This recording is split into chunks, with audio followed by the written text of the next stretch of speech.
Yeah, good morning mga kamas, tayo nga sa Kalupit, Bulacan. Sa mga nagtatanong dyan, every Tuesday, tsagyan ng mga hype dito. 5 na umaga hanggang 9 lang po na umaga mga kamaster.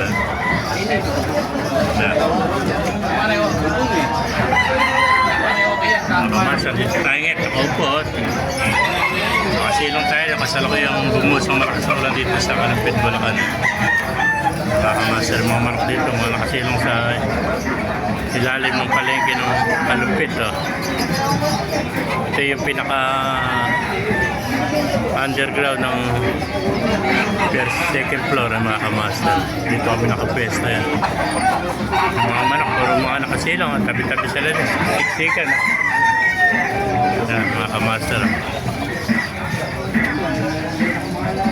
Yan, puro nakasilang. Nakakatawa ko lang. Mga kamaster.